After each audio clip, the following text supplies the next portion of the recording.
everybody. I hope you're doing well. Welcome to this next session, which is called Creativity in the Gospels. How did Jesus use creativity to share his message? Which, if you think about it, the whole idea of sharing the message is really the primary reason that we're here on earth at the moment, is to, however you want to articulate that, evangelism, bring the heaven to earth, his kingdom come, preaching, whatever. The reason we're here is this what we call the Great Commission. So Matthew 28, let me read this to you. It's right at the end of Matthew's gospel. Jesus has died. He is resurrected. He's appeared before his disciples. He's done his teaching before he goes away to be with his Father. And this is the last thing. He says in Matthew 28, verse 16. Then the 11 disciples went away into Galilee to the mountain which Jesus had appointed for them. When they saw him, they worshipped him, but some doubted. And Jesus came and spoke to them, saying, "All authority has been given to me in heaven and on earth. Go therefore and make disciples of all the nations, baptizing them in the name of the Father, of the Son, and of the Holy Spirit. Teach them to observe all the things that I have commanded you, and lo, I am with you always, even to the end of the age." So this is what's known as the Great Commission. It is Jesus' commission to his followers, to these people that were with him, and then the rest of us kind of through them, to go into the whole world and make disciples, make apprentices, teach people the ways of Jesus, lead people into the ways of Jesus. And he says, teach them to obey everything that I have commanded you. So there's this entrust from Jesus for his disciples, his followers, to take the words that he has given them and then continually teach them from generation to generation to generation. So 2,000 years since this incident happened, and that's still going on in the earth. We're still teaching the words of Jesus. We're still preaching. We're still communicating. We're still doing all of those things. But what I want to look at for the next little while is how Jesus used creativity. I remember being in school sometimes, and I'm sure you had it, there were some teachers that made a subject come alive to you, and they were passionate about it, and it was memorable, and it was amazing, and you was fascinated by the subject, and you used to hopefully loved going to their lessons. Hopefully you had one teacher like that. But there are other teachers that were like, they were just there for the paycheck. They were just waiting for a time, and they were bored or angry or just generally hacked off. And as far as they were concerned, all they needed to do was get through the curriculum, teach you by rote, memorize this, pass the exam, done, my job's over. One of those people is memorable to you. The lessons they teach is memorable to you. The problem with the other way of teaching is once we pass the exam, we've forgotten it and we move on. So we want to look at the way that Jesus taught. What is it about how he taught, the way he taught, the different things that he did, not just his traditional teaching, but how did he do it? So broadly, in everything that Jesus did, he had I wouldn't say formula, but he kind of had it's us applying it to what he did. But there's a really simple kind of 4 things that Jesus did whenever he communicated anything, whether that was words or actions, as we're going to look back. But in Jesus' head all the time, knowing that this Great Commission was going to happen, bear in mind, Jesus knew the cross was coming, he knew the resurrection was coming, and he knew that the commission that he was going to have to give through his life. So he was aiming at that and gearing at that. So he knew he had to communicate to his people in a way that they could communicate it on. So he had to make it memorable. So bearing in mind that these people, they weren't writing things down at this point. So if you think about the Gospels, when Jesus is teaching them, it's the oral tradition. So there wasn't somebody, I don't think there was, and it's certainly not, it didn't appear, there wasn't somebody scribbling it down. Many of his followers probably couldn't read or write. Or maybe they could just read the Torah and that was it. So they were writing things, there wasn't any of this writing things down. So Jesus had to communicate in a way that hooked into people so they memorized it. And then because they were able to memorize it, it became transferable. So I remembered the story, and then I could tell the story to somebody else. I could repeat it. And that's the beauty of a good story. There's certain aspects of a good story that allow you to memorize it and then communicate it. So let me just break that down, and then we'll show you how Jesus used that and how then we can use that today. We can use the same principles that Jesus used to communicate the gospel. Because for me, communicating the good news of Jesus, who he is, who the Father is the greatest message that you can ever teach, ever tell. And I think so often in the church, we've made it shame on us. We've made it boring. We made God boring, and we've made it religious and messy. So, 4 things that Jesus did. Let me take you through these things. The first thing Jesus always did is he made his stories simple. Not simplistic, but simple. And I sometimes fall into a trap with this, because if you notice, when we're going to go through them in a moment, but Jesus told many, many, many, many parables and many stories. And in fact, we know that there was more that he said that isn't actually recorded in the Gospels. But he recorded many, many principles, because Jesus embraced this idea of the imperfect metaphor, understanding that whenever he told a parable or told a story or gave a likeness, it was an imperfect metaphor. And what I mean by that is, Jesus is unpacking the principles of the kingdom of heaven. And if you think about just that idea, what is the kingdom of heaven? And you think about the character and the nature of God, and the vastness of him and his creation and his heavenly reign, and you think about the depth of his love and the vastness of his power and the intricacy of his wisdom, and you just think, oh my gosh, how can I ever communicate anything that adequately displays the vastness of who he is? How do I tell a story or a parable that explains that he's, outside time and knows everything that has ever happened, and tomorrow is as real to him as today, and yesterday is as real to him as tomorrow, and like time is a construct that exists within him, and he holds the whole universe together by the power of his just simply word, and none of it is a stress or a burden, and he's intimately involved with every single human being on the planet, and knows every hair on everybody's head, and he knows every atom and everything that joins everything together, and every distant, it's just huge. And Jesus is trying to communicate that to an audience that is very much not that. They are limited and finite. We are dust, and our brains are limited. And sometimes I've fallen into the trap as a communicator, trying to communicate the fullness of God, and basically I just made the communication so complicated and so difficult that people couldn't grasp. Jesus never did that. Jesus actually kept it simple, and we'll go through that and unpack that in a moment. So Jesus kept it simple. The other thing Jesus did beautifully was he was so unexpected. He was unexpected in his parables. He also kept it really real, which we'll talk about. And there was also an emotional connection with what he talked about. So he made it simple, he was unexpected, he was real, and he was emotional. Write those things down, those 4 things down. Simple, unexpected, real, and emotional. And then we'll go through the parables, and I'll show you how we did that, and then we'll go through the other bits. So, first one we're going to look at, and you can do this with your own time, grab any parable and work it through. But you go to Matthew 13, because it's a really interesting place to start. Because as far as I know, this is the shortest parable that Jesus ever taught. It's 3 verses, and this is how it starts. In Matthew 13, verse 31, he says this: "Another parable he put forth to them, saying, the kingdom of heaven is like a mustard seed, which a man took and sowed in his field, which indeed is the least of all the seeds. But when it is grown, it is greater than the herbs and becomes a tree, so that the birds of the air come and nest in its branches." That's it. Full stop. Jesus is moving on. Another parable he spoke to him in the next verse. So there's a parable before, a parable after, and Jesus just squeezes this tiny little parable, 3 verses, trying to unpack an aspect of the kingdom of heaven. So he kept it simple. He wasn't trying to explain every single aspect of the kingdom of heaven in one parable. He wasn't trying to do that. And Jesus did this deliberately. Like the parable before that was the parable of the wheat and the tares, and then the parable before that was the parable of the sower. So in this account in Matthew's gospel, it's gone parable of the sower, parable of the wheat and the tares, parable of the mustard seed, parable of the leaven, the parable, and then he starts explaining the different parables. So there's literally parable, parable, parable, parable. Each one is a simple parable explaining an aspect of the kingdom of heaven, an aspect of the character and the nature of God. And I see this with communicators, particularly first-time communicators, novice communicators.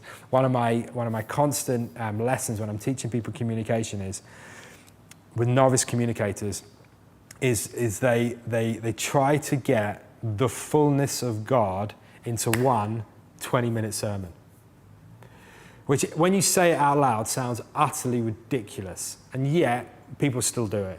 I still do it. and I still have to constantly fight back and go, keep it simple, keep it simple, keep it simple. And the reason we do that is because, honestly, human beings can't cope with it.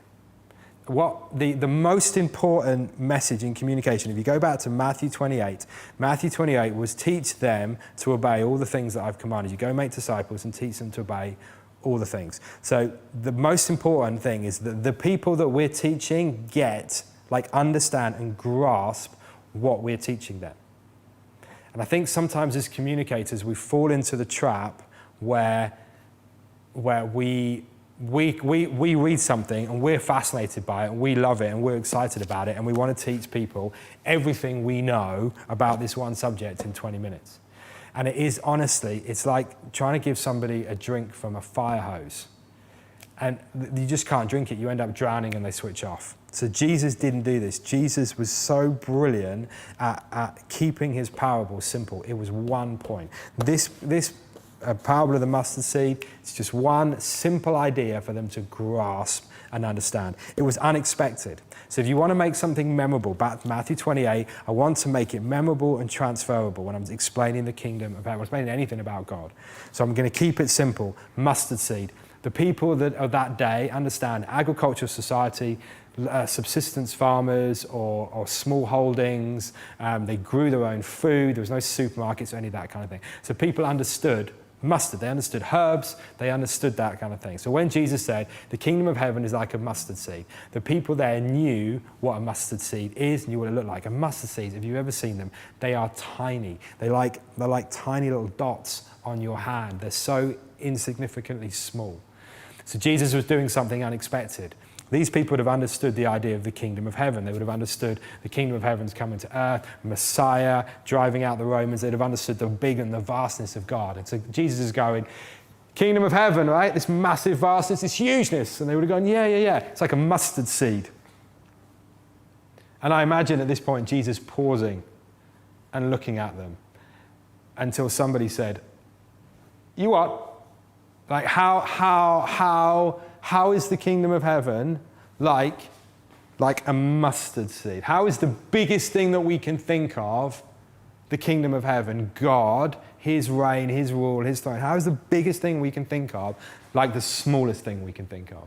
But that's what Jesus did. He did it so it was unexpected and made people go, what? It gave people whiplash. If anybody was falling asleep, checking their text messages or what the equivalent was 2,000 years ago, they woke up and said, did he just say the kingdom of heaven is like a mustard seed? And he said, the kingdom of heaven is like a mustard seed. A man took it and sowed it in his field, which is indeed the least of all seeds. But when it grows, it's greater than the herb. So the people listening would have known, actually, I know that if I take this tiny dot of a seed that I can barely see, and I plant it, I know it can grow into this mustard, and it becomes a mustard tree. It becomes this massive, great plant, actually, that can take over gardens.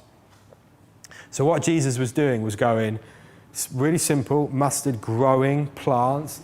We all understand that. Massive kingdom of heaven, tiny mustard seed. But you know that one mustard seed can grow, it can take over everything. So the kingdom of heaven starts as a tiny seed inside a human being, but it can actually grow to be massive and powerful in somebody's life.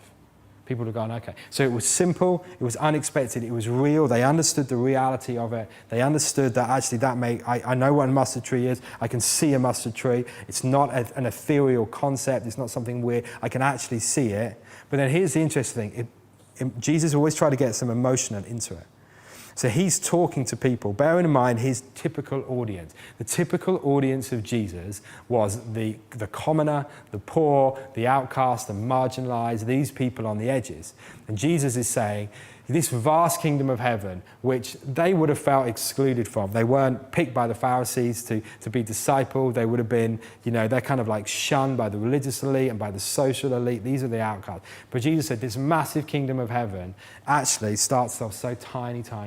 And it can start off growing in your heart, and the kingdom of heaven can grow in you. So actually there's an emotional connection with these people who are going, do you know what, maybe the kingdom of heaven is for me as well. It's not just this massive thing. It was just a prick. So simple, unexpected, real, and emotional. That's what Jesus did to communicate. But he used creativity. He used that. If you think about the creativity of going to these people, Jesus sitting there looking at them going, how do I explain something of the kingdom of heaven? Right, mustard seed. And it's a challenge to us as communicators, trying to communicate the good news of Jesus, of going, right, 21st century audience, what's going on in my community? What's happening in my nation, or what's happening in the world? What's going on? How can I relate something massive like the kingdom of heaven to something tiny into somebody's life? It'd be a real good challenge if you want to do this. Like, what is a 21st century telling of the parable of the mustard seed? That'd be interesting. Why don't you take a couple of minutes to think about that, maybe even pause this video and write down and go, Holy Spirit, how do I communicate the power of the mustard seed, those same principles, but for a 21st century audience? Because most of the people I'm standing in front of in the 20th century have never seen a mustard seed, certainly haven't seen a mustard tree. As far as they're concerned, mustard is this yellow stuff that comes in a jar. Or you go to McDonald's and you have it on hamburgers, right? That's what mustard is. So how do I communicate that same principle to those people? All right. When you've done that, let's crack on. So Luke 15, let me show you what Jesus did again, using creativity and embracing the idea of the imperfect metaphor. So embracing the idea that he can't explain everything of the nature of God in one story, and neither can you. So don't try and do it. Try and explain one aspect of the kingdom of God in one story. So Jesus did this. Luke 15 is brilliant because it gives us 3 stories, one after another, that's subtly different. So the first one, the parable of the lost sheep. Then all the tax collectors and the sinners drew near to him. Listen to the audience. And the Pharisees and scribes complained, this man receives sinners and eats with them. So he spoke this parable to them. So he got the audience, which is important whenever you're communicating, and Jesus understood his audience. So the sinners are with him, and the Pharisees are flipping out. So he addresses, actually in this moment, he's addressing the Pharisees. And so you guys need to listen to this. So what man of you, Pharisees, having 100 sheep, if he loses one of them, does not leave the 99 in the wilderness and go after the one which is lost until he finds it? And when he has found it, lays it on his shoulders, rejoicing. When he comes home, he calls together his friends and neighbors, saying to them, rejoice with me, for I have found my sheep which was lost. I say to you that likewise there will be more joy in heaven over one sinner who repents than over 99 just persons who need no repentance. And then Jesus immediately goes into this similar story. Or what woman having 10 silver coins, if she loses one, does not light a lamp, sweep the house, search carefully until she finds it. And when she found it, she calls her friends and neighbors together, saying, rejoice with me, for I have found the piece which I lost. Likewise, I say to you, there is joy in the presence of the angels of God over one sinner who repents. So again, go through the methodology Jesus uses. Simple, unexpected, real, and emotional. So was it simple? 100 sheep. To all of the people listening, the sinners and the Pharisees, everybody knows sheep, particularly in this society where they ate a lot of sheep. Sheep were like the clean animal in sheep and goats. So they ate a lot of that. They understood that. There were shepherds on the hillside. They got all that kind of understanding. So yeah, this is a metaphor that is completely real to them. Also understanding that it's very easy for one sheep to get lost. Yeah, it makes total sense. Makes real sense. There's an interesting unexpected in here though, and this idea of leaving the 99. I don't know quite how the audience would have picked up on this. But there's something in me that goes, 99 sheep and I lost one. Why would I leave the 99 to go and get one? There's this unexpected in it. Because actually, probably, why would you risk? It's interesting, he says he leaves, which of you, if he leaves one of them, does not leave the 99 in the wilderness and go after the one that is lost till he finds it? And this understanding of going, I don't know if I'd quite do that. Maybe I would do that. Maybe I'd leave it. I don't know. There's a whole kind of question mark, but it's got the people thinking. It's an unexpected turn. And then goes and gets it, picks it up, and you can relate to the emotional jubilation of finding the sheep. But then there's this slight unexpected twist where Jesus has gone, right, so you all understand 99 sheep, leaving 99 sheep, going to get the one, bringing it back. You all understand that. That makes sense to you. Everyone's nodding, yes, I get that. Jesus is saying, okay, let me tell you this. There is more rejoicing. And remember the audience. Pharisees, who would not have been standing with the tax collectors and sinners because they would have been apart, because any kind of contact, these people would have thought themselves unclean, wouldn't have connected. So there would have been a separation. You need to understand, there was more celebration in heaven over one of these people repenting, one of them, than all of you living your lives as you think you are righteous. There's more here.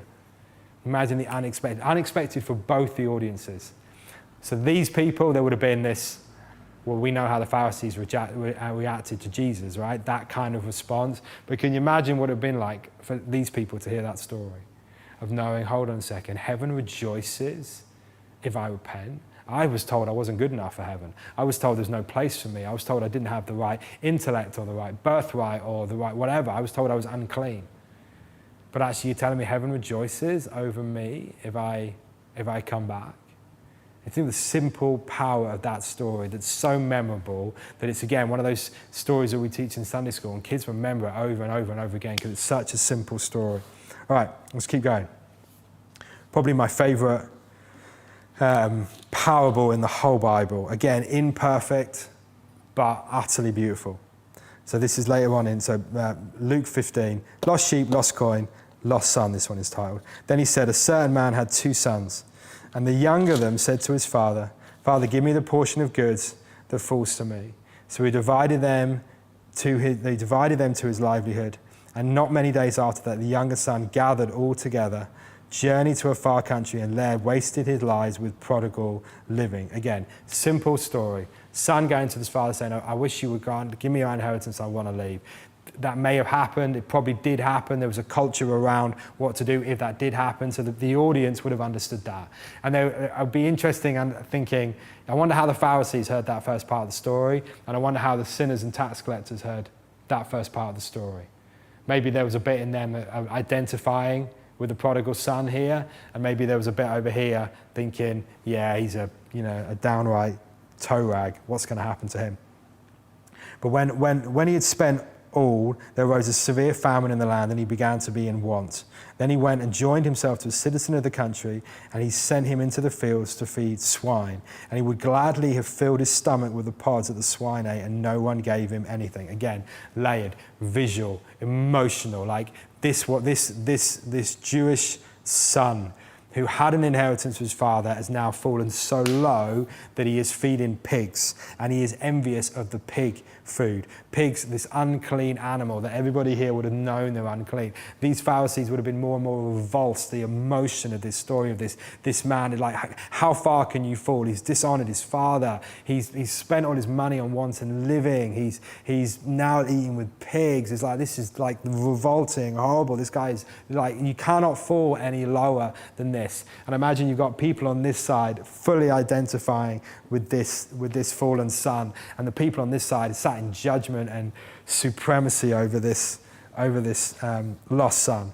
It says, but when he came to himself and he said, how many of my father's hired servants have bread enough to spare, and I perish with hunger? I will arise and go to my father and say to him, Father, I've sinned against heaven and before you, and I'm no longer worthy to be called your son. Make me like one of the hired servants. There's a really interesting, if you think about what Jesus was doing as he told that part of the story, bearing in mind his 2 audiences. He's got this son before him and the absolute pit. But then the sons had that moment of, I am no longer worthy to be called a son. Both of these audiences would have gone, yes, you are no longer worthy to be called your son. These from a position of superiority, and these from a position of humility, or humiliation, almost shame. You're no longer worthy to be called your son. But I'm going to go to return to my father, and maybe, just maybe, he'll treat me like a hired servant. And I can imagine, again, the 2 audiences. The Pharisees here thinking, well, maybe, but actually what you really should have is judgment. You humiliated your father, you dishonored him, you should be cast off of the village and thrown out. And these people going, would maybe that might happen, but I'm not really betting on it. So he arose and came to his father. And this is where we get the unexpected bit. This is where we get the whiplash from people. But when he was still a great way off, his father saw him and his companions and ran, fell on his neck and kissed him. So you've got, can you imagine, just imagine for a moment the gasp from the audience at this point. What do you mean? What do you mean he fell on him and kissed him? Are you kidding me? One, the father ran. Culturally, apparently, Jewish men didn't run. It was almost like a dishonored thing because they would have to hitch their robe up to run, and it would reveal too much. and be dishonoring. So these people are like, the father just dishonored himself, and he ran to his son and threw his arms around his neck and kissed him. There would have been utter confusion. Like, what? What is this? Why? What is this story you were telling? But can you imagine the hope and the surprise from this side of the room? Like, what do you mean your father's not angry, the father's not condemning? But then he goes even further. Jesus takes it to the extreme. He says his father saw him, had compassion, ran and fell on his neck and kissed him. And the son said to him, "Father, I've sinned against heaven and in your sight, and I'm no longer worthy to be called your son." But the father said to his servant, "Bring out the best robe and put him on him. Put a ring on his hand and sandals on his feet. Bring the fatted calf here and kill it, and let us eat and be merry. For my son was dead and is alive. He was lost and is found." And they began to be merry. Jesus kind of flips the whole story. And what he does is he takes this son and he parallels it to the previous two stories. The lost sheep, the lost coin, and now there's a son before you. And he demonstrates that the importance to the father was that he thought the son was dead, and now the son's alive. And you've got this side wishing judgment and anger on this son and like retribution. And actually culturally, what should have really happened is this son should have been cut off from the family, should have been thrown out of the village and never allowed back, because he dishonored the father, he dishonored the family name. He broke the commandments of the Jewish customs. So you've got anger and incredulity and like, what is going on this side? And you've got hope, and maybe on this side and then Jesus rams the message home again, goes unexpected again. He says, now his older son, there's another, because at the beginning of the story we have the two sons. Now the older son was out in the field, and as he came near and drew to the house, he heard music and dancing. So he called to one of the servants, said, and asked what these things meant. It's almost like the Pharisees, right? What do these things mean? Like, why? I can imagine these people saying, "Why are you celebrating this son? He dishonored the father. He wasted the inheritance. He's unclean. Like this, there's nothing should happen. This son should be cast off, away." So he called one of the servants and said, "What do these things mean?" And he said to him, "Your brother has come, and because he has received him safe and sound, your father has killed the fatted calf." But he was angry and would not go in. Here's the unexpected again. This is what I love about this. Sometimes we think Jesus was so down on the Pharisees and wanted to condemn the Pharisees.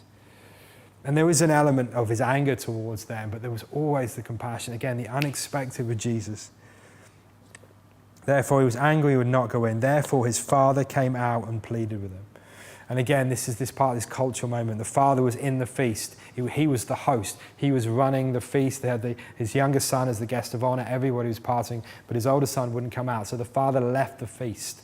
He left his position as host, and he went outside, which is, again, you shouldn't have done it. That was culturally unacceptable. But the father loved the older son so much that he would leave again. It's like Jesus saying to the Pharisees, the father's even coming for you. The father's even coming for you, even though you've got all this anger and this, you just don't understand and don't get it. And Jesus unpacks that again. He said, so he answered and said to his father, "Lo, these many years I've been serving you. I never transgressed your commandment at any time," which is what the Pharisees said, right? "And yet you never gave me a young goat that I might make merry with my friends. But as soon as this son of yours, who has devoured your livelihood with harlots, you killed the fatted calf for him." But he said to him, "Son, you are always with me, and all that I have is yours. It was right that we should make merry and be glad, for your brother was dead and is alive again, was lost and is found." See, Jesus was again unexpected, showing the Pharisees this aspect of the kingdom of heaven, that actually it's not about you at this moment. You will in my house all the time. And actually you're missing the point that you're my son in this house and everything I have is yours, and you've missed it. You've missed that. But we're not, just because you've missed it doesn't mean we're going to exclude your brother. We're going to welcome him in too. It was simple, it was unexpected, it was real, and it was deeply emotional. And there's a reason that 2,000 years ago, that story still resonates in the earth. I mean, Jesus was the master storyteller by layering those things again and again and again, taking an imperfect metaphor to explain the kingdom of heaven. And I guess my question for you is, how can you, in the 21st century, take that story? Now, it's always dangerous because this is probably the greatest story ever told. Like the greatest parable, for me, the greatest parable, the greatest display of the heart of the Father ever. So I'm always risky because I'm not sure I certainly can't do it better. But is there a way that I can maybe relate that to a 21st century audience that would get a 21st century audience to connect with this? Does the fatted calf even make sense? What does that even mean? What does it even mean for some of these things? Although, wasting your money on prostitutes probably does still make sense in today's world. So it's about applying these things, but understanding those principles, simple, unexpected, real, and emotional. And you can go through it time and time and time again, the parables of Jesus. That beautiful parable about in John, where he talks about, I'm the vine, you're the branches. You can't bear fruit unless you abide in me. We were talking about this a little while ago as a team, and so often we try to bear the fruits of the Spirit, we try to grow the fruits of the Spirit in our life, right? And we're like, I would try to be kind, I would try to be patient, I would try to just be a nicer person and represent Jesus, and we try and do it better by our own strength. And Jesus is saying, stop it. Stop it. You can't do that. Actually, the key to all of those things is coming to spend time with me. But Jesus displays it by saying, if you want to bear fruit, so if you want to be successful, you need to come and abide, be with me. But he does it in this idea of the branches and the vine. And when I get the picture of the branch and the vine, I'm like, talk about unexpected. So if I want to bear fruit in my life, I need to stop trying to bear fruit and just spend time with Jesus. Yeah. So you see how the parables of Jesus again and again, beautiful, beautiful, beautiful. Loads. I really encourage you to go through those parables and take those points of Jesus. Simple, unexpected, real, and emotional. And if you think that they were good enough for Jesus, they're certainly good enough for us, for how we communicate the message of God. Can we keep it simple? Can we keep it unexpected? Can we keep it real? And can we keep it emotional? All right. Well, I'm conscious of time, so we're gonna flow on. Jesus didn't just communicate, or didn't just use creativity in his storytelling. That's like the most obvious one. He was incredibly creative with the layers and layers and layers of storytelling that he did. But he also was creative with his miracles. And there's a few of these that we can take off. For the sake of time, we're just going to take one of them. But again, go through it in your own time. But we're going to look at Mark's gospel, because this is one of those where Jesus did something creative to prove a point, to communicate something. And it got him in a whole world of trouble, but anyway. So, the preamble to this starts in Mark 2. And in Mark 2, we have this little kind of conversation where Jesus is questioned about fasting. So the Pharisees and John's disciples come to Jesus and have this little conversation about fasting, because Jesus' disciples aren't fasting, and Jesus is like, they're with me. While they're with me, they're not going to fast. And he tells this little story. Then we go into this idea of the Sabbath. Now, the Sabbath was super important to the Jewish people. It was listed in one of the 10 Commandments, like keep the Sabbath day holy throughout the law. One of the issues God had with them throughout kind of their failures through kings and the exiles and all of those prophetic books was around not honoring the Sabbath and not keeping the Sabbath. So they took it really seriously, particularly the kind of the Pharisee sect that grew up around the time, or was around at the time of Jesus, was desperate to not repeat the sins of their fathers. So they realized, our fathers messed up. God spoke to them, sent the prophets. They violated the law. That's why they ended up in captivity. So we can't do that again. We need to keep the law. So they built all these hedges around these laws to keep them protected. One of them was the Sabbath law. They took it very, very seriously. So this is the context. So Mark chapter 2, verse 23. Now it happened that he went through the grain fields on the Sabbath. And as they went through, the disciples began to pluck the heads of grain. So imagine a wheat field or a barley field, and they're picking the heads of grain. I used to do this as a kid. And you take the wheat off, and you can get down to really not very tasty, to be honest. But anyway, it will sustain you, and you can eat the kernels. Okay?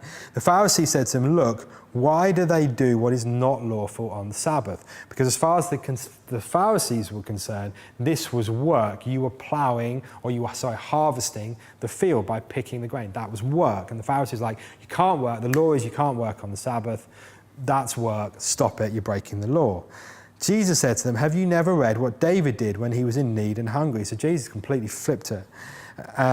He and those with him, how he went into the house of God in the days of Abiathar the high priest, and he ate the showbread, which is not lawful to eat except for the priests, and also gave some to those who were with him. So this is the idea of, this is the holy showbread. This is in the sacred. This is the stuff dedicated to God. This isn't just a wheat field. This is sacred stuff. But David was hungry. His people were hungry. David went into the temple and ate the sacred bread, which was utterly unlawful for him to do, and gave it to the people with him.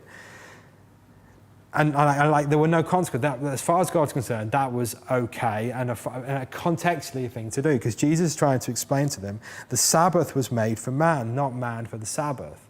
So therefore the Son of Man is also Lord of the Sabbath. So what Jesus is saying was, God didn't create the Sabbath so that you had to keep a load of rules to keep the Sabbath, right? It's one of the great principles of God. Every time God gives us a command, it's never for his benefit. He doesn't need it. I can't make his life easier or better or smoother or less complicated. Anytime he gives me a command, it's for my benefit. So he gives me the Sabbath so that we won't become these crazy workaholics or, give ourselves to a capitalist system that just crushes and dehumanizes people and all that mess. That's why the Sabbath's there, not to just have a load of rules. And Jesus is trying to explain it to them, but they're not really getting it.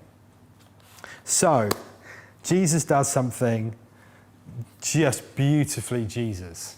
So he's taken this thing, he's like, how do I communicate to these people? How do I explain this principle? How do I use creativity to try and communicate something in the kingdom of heaven to these people? And he's tried talking to them, and it looks like they haven't got it. So he goes a step further and he goes into actions, or miracles, I should say. So he says this, he entered the synagogue again.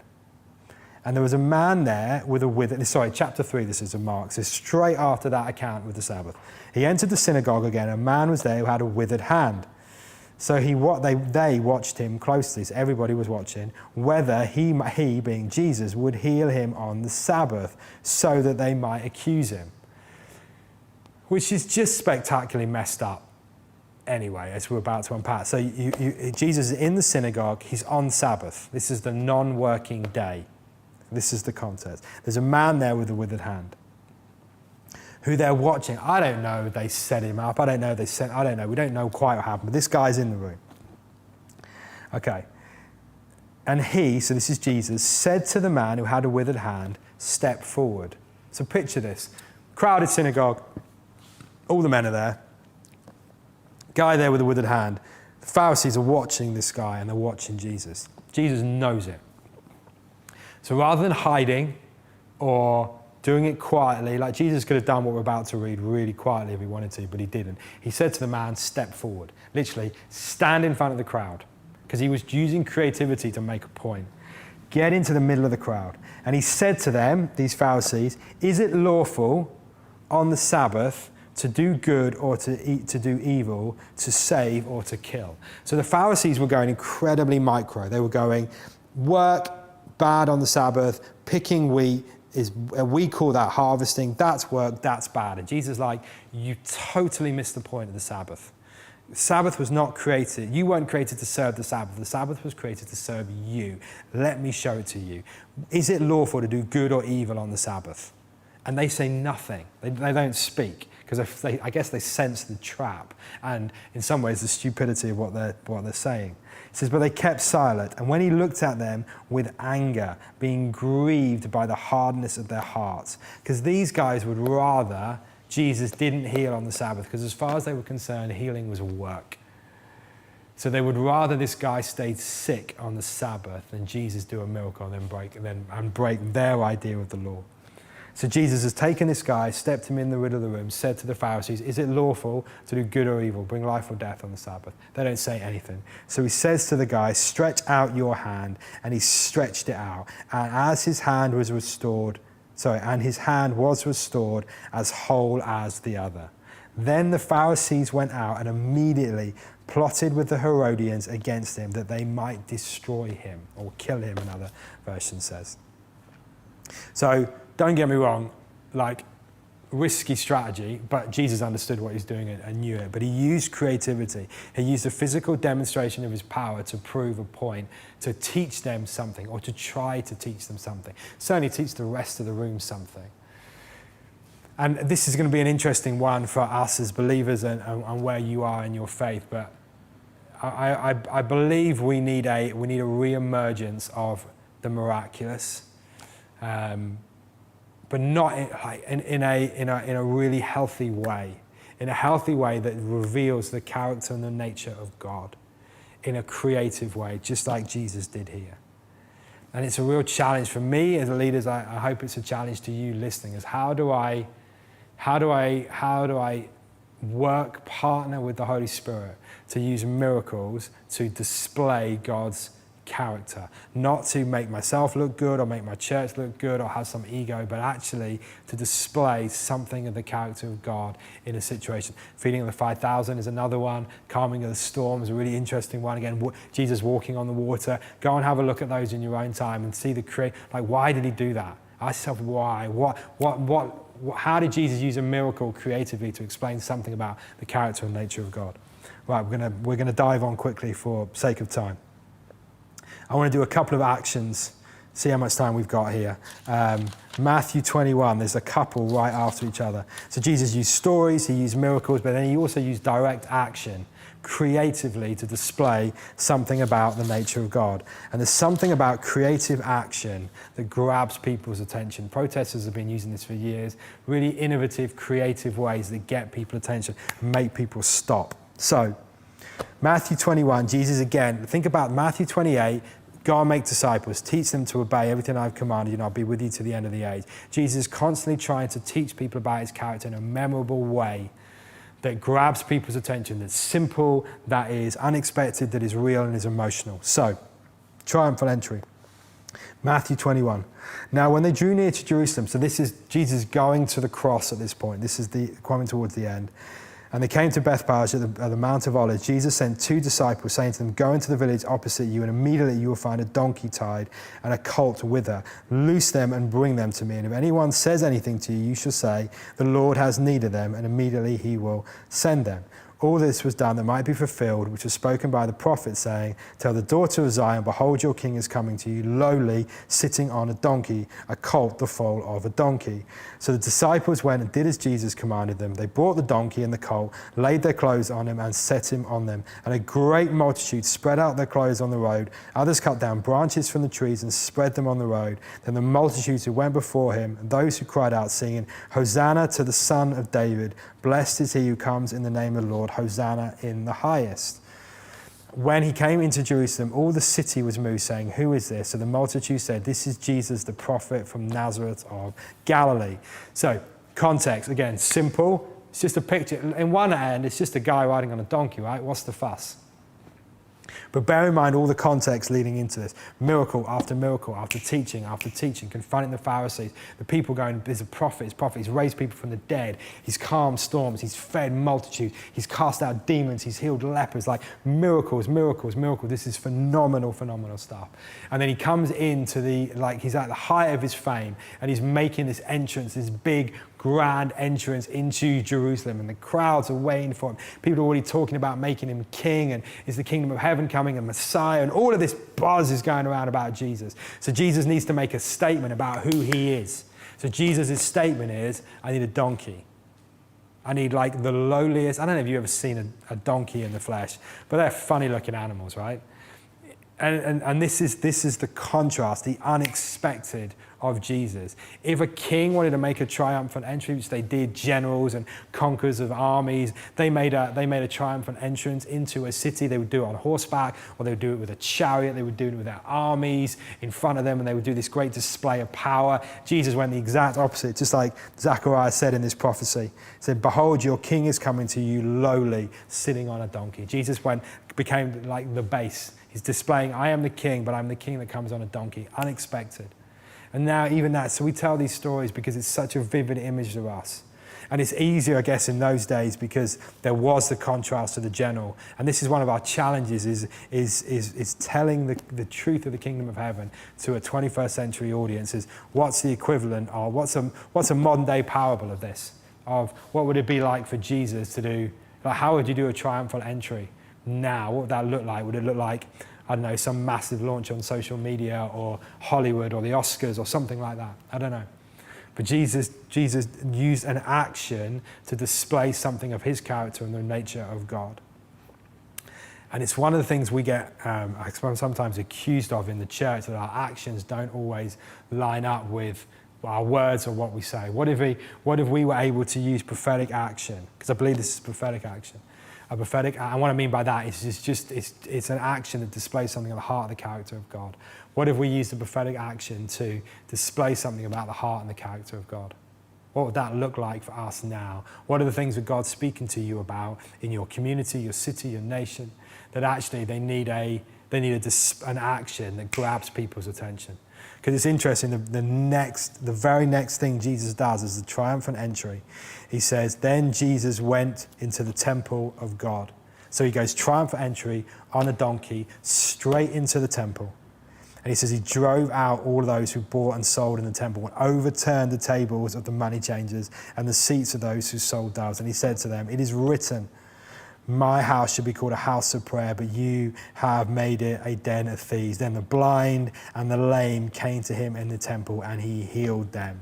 But when the chief priests and scribes saw the wonderful things that he did and the children crying out in the temple saying, Hosanna to the Son of David, they were indignant and said to him, do you hear what these are saying? And Jesus said to them, have you never read, out of the mouth of babes and infants you have perfected praise?